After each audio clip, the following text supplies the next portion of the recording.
This is a very important week. This is Respect for Life Week in Washington, D.C. I'm sure many of us who have family, friends who are marching on Washington today in Respect for Life. And I would like to thank the members and my colleagues for being here today to support this very important piece of legislation, the Women's Right to Know bill. We were expecting to have a live ultrasound to view this morning. Unfortunately, due to the weather, all the fog and the ice, that was not able to happen. But just so you know, we know that there are hundreds and thousands of ultrasounds all across this nation today to determine the gestational age of a child so the parents can see the very first photo of their child, to hear the heartbeat, and to take home a photo of their child. The ultrasound that we were hoping to see today would have been a baby who was 22 weeks old tomorrow. This is her and her husband's second child. She's had wonderful medical care, including an ultrasound early in the pregnancy that determined how far along she is, and a 3D ultrasound that told her she was having a little baby girl, whom they expect to name Piper.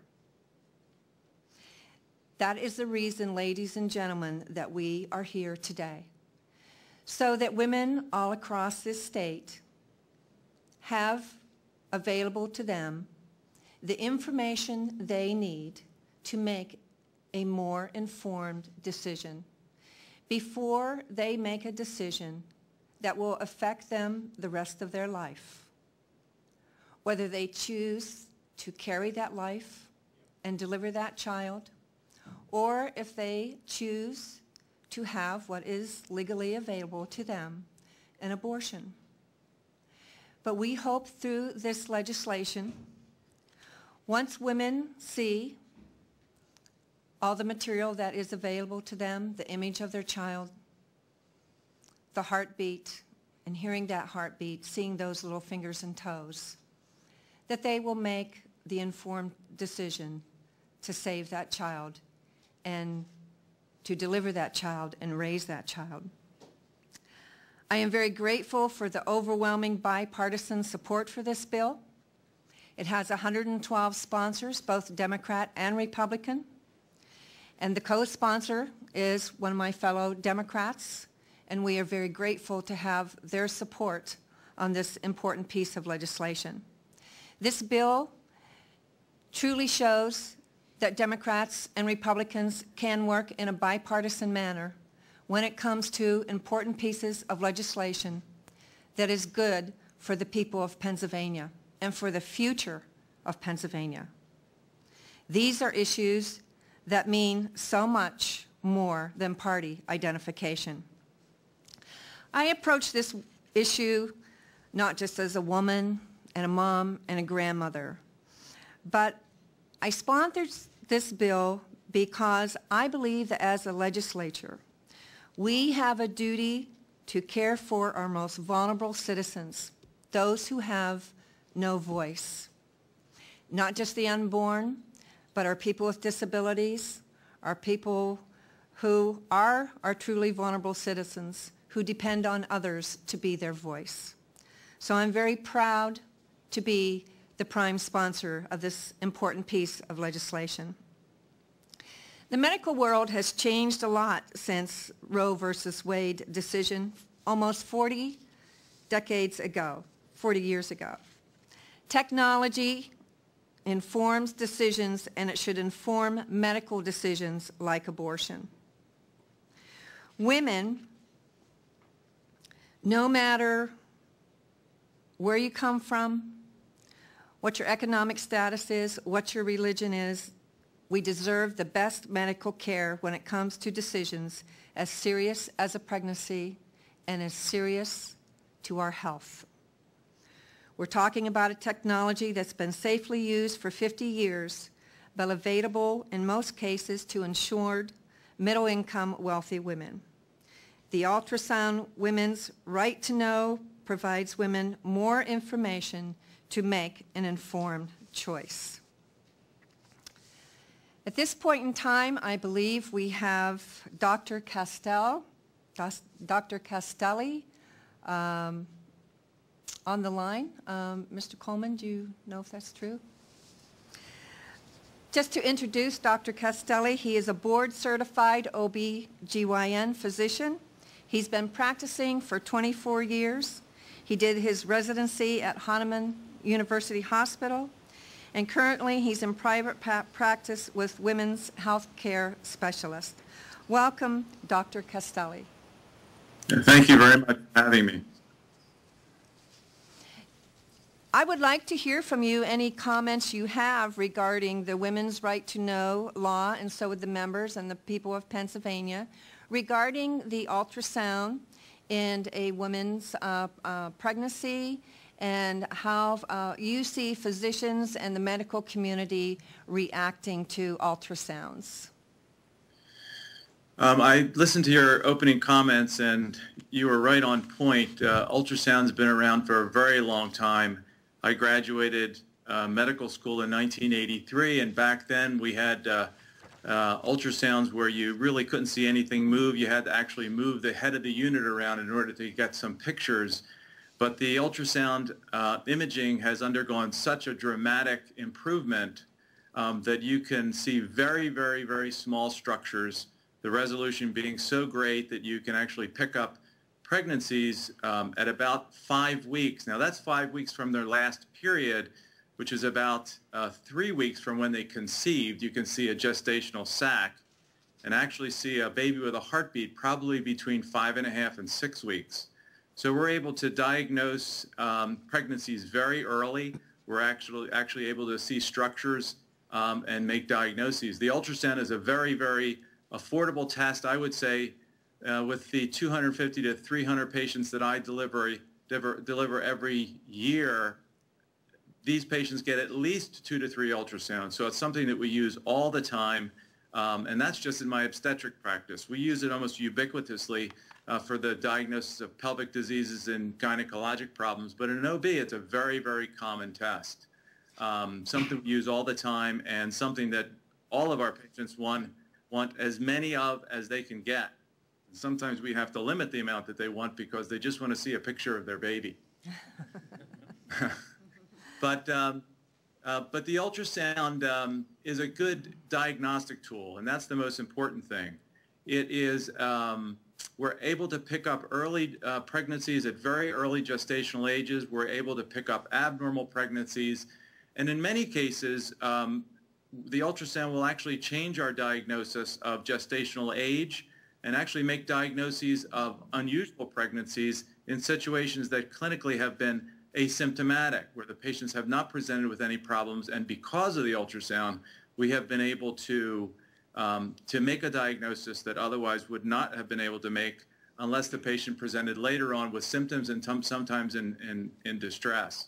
So it's something that I order all the time in patients after their first prenatal visit. When I see them in the office, they're very eager to get it, and gives us a lot of good information.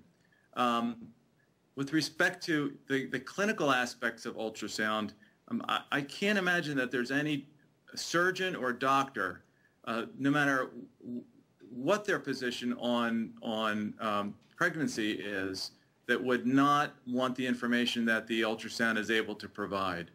Whenever you're entering into the operating room to perform surgery, if it was an abortion, the more information that you have, the better off you are in performing that procedure for the best will of the patient and actually for yourself. So it gives us information that can help us in every aspect of patient care. With respect to informed consent, you know, an educated patient makes a good decision, and the information that they'll get on the ultrasound will help them make a decision, which is very, very important with respect to their pregnancy. So from a state issue with informed consent, and this is a state issue, you want your patients as educated as possible in order to make really, really good decisions. There are some pathological conditions with ultrasound that that we can avert if we got the ultrasound early. One being molar pregnancies and ectopic pregnancies. Usually, if a patient presents for an abortion, and the procedure, the dilatation and evacuation is performed, the diagnosis of the ectopic pregnancy may not be made until the tissue is returned on pathology and finds no pregnancy tissue submitted, or the patient presents to the emergency room with pain and bleeding, and at that point the diagnosis of an ectopic is made. But there's one issue that really that I've considered that really benefits the patient. And I have had patients, although we do not perform abortions in my practice, I have had patients who came to the office abortion-minded and left the office with an intention to seek an abortion, called me later having some bleeding, and actually sent her for an ultrasound. And many patients, on having the ultrasound done, actually found that the pregnancy had died, and we were able to perform the procedure, which is a dilatation and evacuation for what's called a missed abortion or a miscarriage. A lot of those patients, no one enters into an abortion glibly. It's always a struggle seeking an abortion. Having known that they weren't killing their baby with the procedure saved them a lifetime of anguish. And I think it's one situation that hasn't been considered by many people in this issue. Thank you, Doctor. And there is opposition, obviously, to the ultrasound and having women being more informed. And one of the criticisms of the bill is that it would endanger a woman's health. How would you respond to that statement that an ultrasound would endanger the woman's health?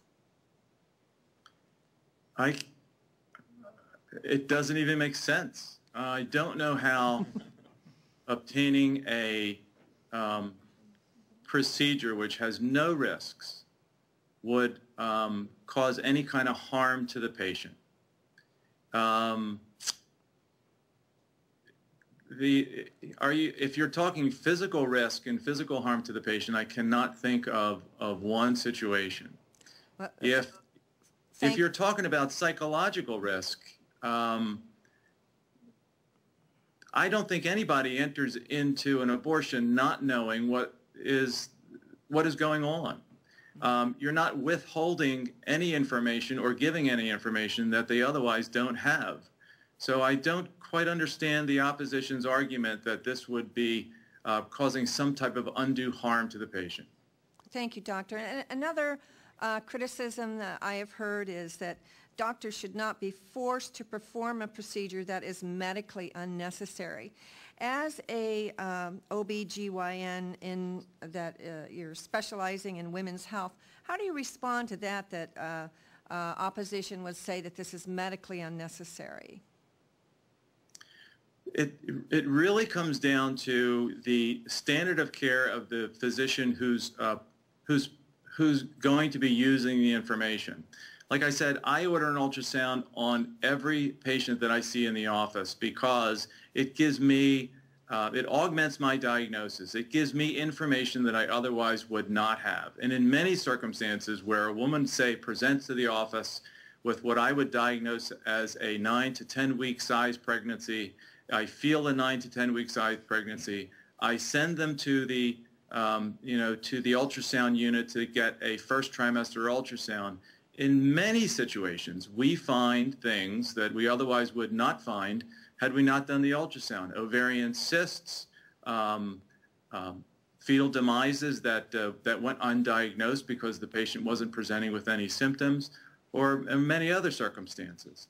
It is, doctors do order ultrasounds, but I can't imagine that this information would stand in the way of providing good care. Thank you, Doctor. And from your answer, it sounds to me like through the ultrasound, you could actually be saving lives from other complications that people didn't even know that exist before the ultrasound. Is that true? That's true. That's true. I would say that in the past, when ultrasounds were not as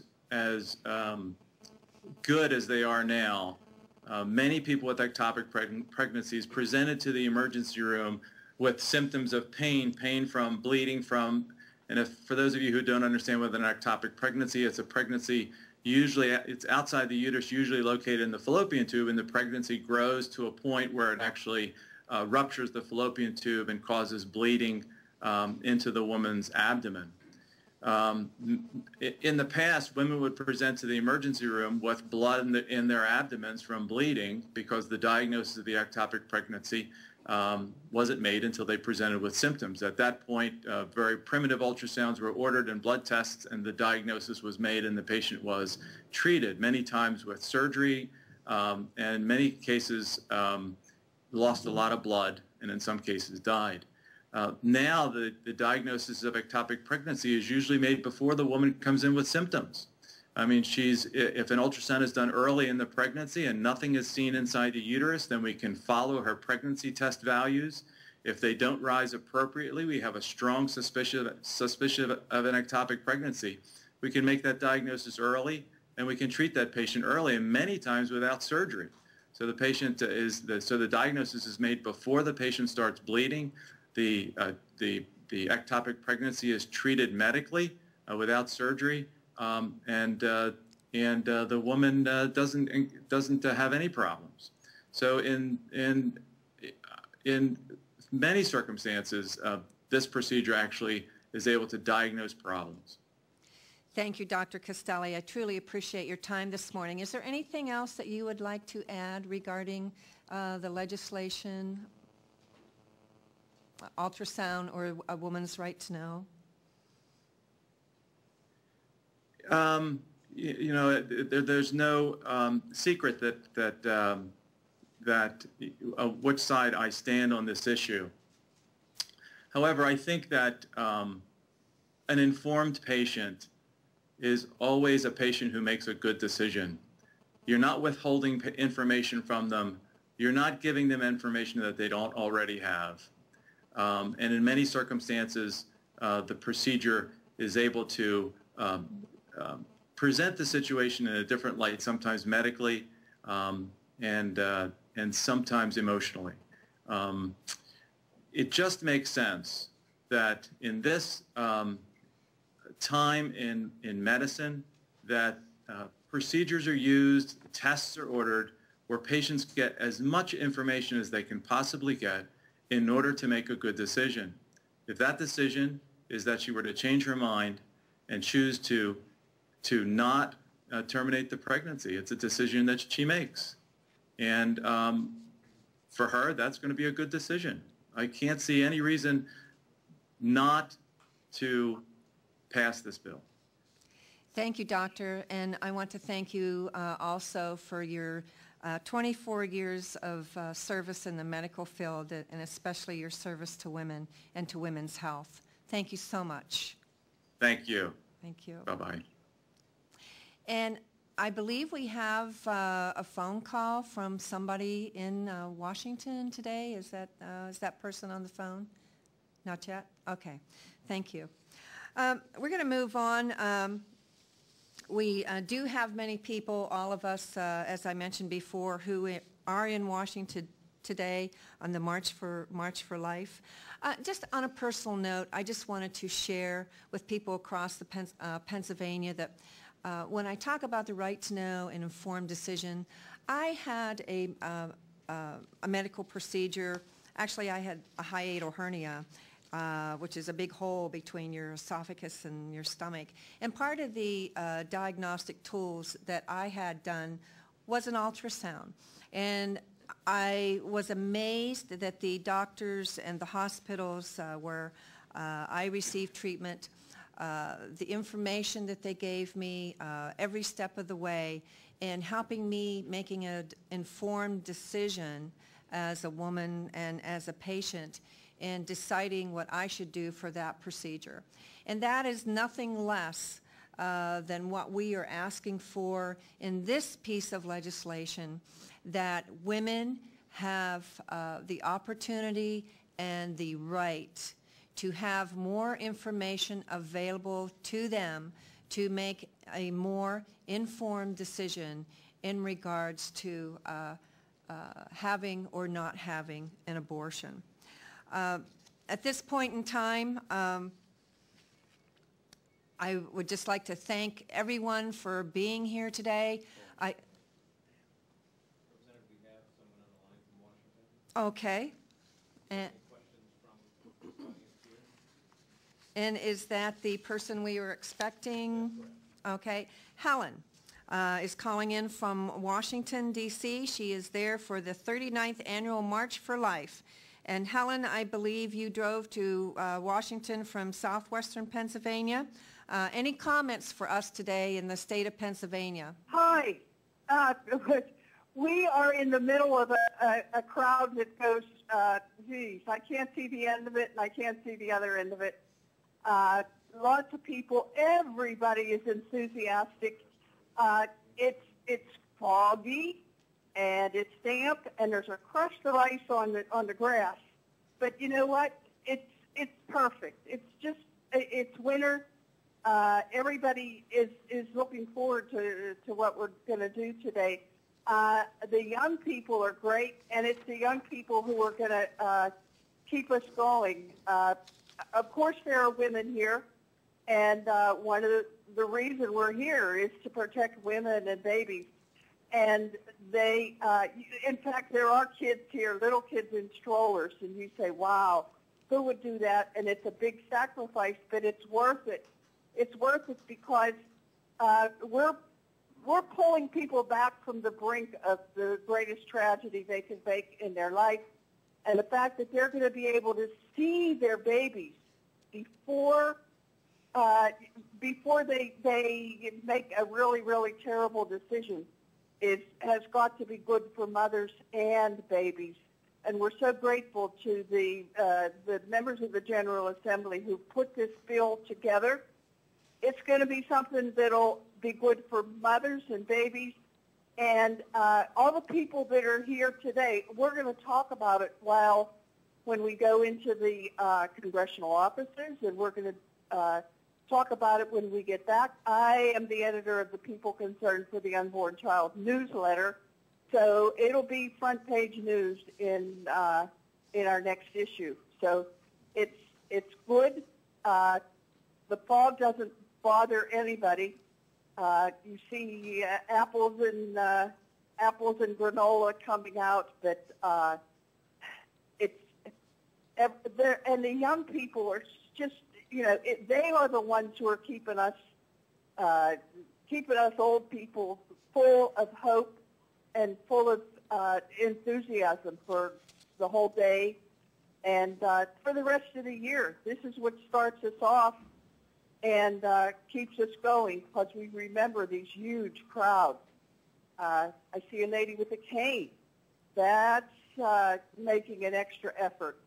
And you see people, who were young a long time ago, and they're still here. They've been coming for 39 years. They're not eager to be coming for 39 years more. We have to bring this all to an end, and we can stay home on January 22nd or 23rd. I'm glad to be here, and I will be glad to meet all you people who put this bill together, because I want to thank you personally, and I want to make sure that anybody who did not sign on as a co-sponsor hears from us also, because it's only for the protection of women that the whole thing is there. Don't you guys give up either. Thank you, Helen. Stay there. Keep the place going. I'll bet we'll have 100,000 people today. Maybe we'll have more than that. You never know. And we do. There are people from all over the world, not just the United States. and they look at us. They look up to us as their leaders. They're in Europe. They're being told to do something else, and women don't have the protections they need. But I'm glad you're there. And, Thank you very much. We're going to get our picture taken now. Good. So I'm going to move off into the crowd, and if you if you Well, thank were you here, very you'd get much, your picture Helen. taken, too. We'll let you It's, go. one of those things that everybody likes to do. Everybody likes to be able to say, "We were here." Thank you so much. Thank you for your dedication and your dedication to the future generations of this nation and this great state of Pennsylvania. Thank you so much for taking your time today. And thank you so much to all of you. I think we all saw on the news this week the survival of a little child who was born at 16 weeks and weighed 9 ounces when she was born and just went home this last week. That is an amazing, amazing story. And it's just another more proof of what science and technology, medical resources and medical research does today in helping the survival of children and children who would not be here without the dedications of those physicians and the science and technology that we have today. And just to leave you with, I know also that one of our staff people, he and his wife were expecting their first child, and I said to him, you know, there's now an app that you can download, an actual ultrasound day by day of a developing child. That's how far technology has come. And when you heard the doctor talk about 4 to 5 weeks, what they're now seeing in ultrasound, that's what's happening today. And with medical technology, I think we're going to see more tomorrow. Scientists know that DNA now starts at the moment of conception. And to wrap this up, I would like to thank all the members and the staff who helped with drafting this legislation almost a year ago. The Family Institute, the Catholic Conference, all the dedicated members who have signed on to this legislation. We have a ways to go for this bill to become law, but we appreciate all of your support. And at this time, if there are any questions, I would be more than happy to answer as best I can. Yes, ma'am. I'm Amy Warden with the Philadelphia Inquirer. I'd like to know how exactly forcing a woman who has decided to have an abortion see an ultrasound is in fact a right. I mean, some might call that a form of psychological torture. Okay. Well, thank you for the question, ma'am. And this legislation provides that the providers must provide the information. There is absolutely nothing in the legislation. As a matter of fact, written in the legislation says that the woman cannot be forced to take the information, view the screen, or accept any information at all. The mandate is upon the provider, not the woman. If the woman decides not to view the ultrasound, not to take the information, that is her right and her choice.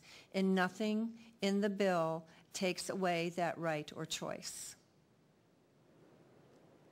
Any other questions? Yes, sir. Rapp, well, I'm just curious, why wouldn't this law just take that step and say, you know, for example, you have provisions in the law right now that say if you're a minor, parents have to be informed. You know, there are certain thresholds of information and consent that have to be followed. So if you are interested in making sure that everybody has an ultrasound, why wouldn't you take the next step and say everybody has to see that ultrasound too? Because I believe constitutionality is involved in this issue. And we cannot force people to do something against their will. We can, through legislation, say that the providers must give the information. If you go and pick up a prescription today at the drugstore, you have to sign either electronically or by paper that you either accept or do not accept counseling as to what is in that medication, what side effects are part of that medication. You have to do that if you pick up a prescription under, your right to know. And this is a step that we believe that women should have the right to know. They should have the right, if they choose, to view that ultrasound. And we know now that there have been incidences in this state, as reported and through investigation and grand jury, that women were denied the right to full disclosure and full information about a certain procedure. And we want to prevent that. We're not taking the right of the woman to choose away. We're just saying that the provider must give the information. Hey, thank you very much, everybody. Kathy, thank you very much. Thank you, Mike. Thank you, everyone.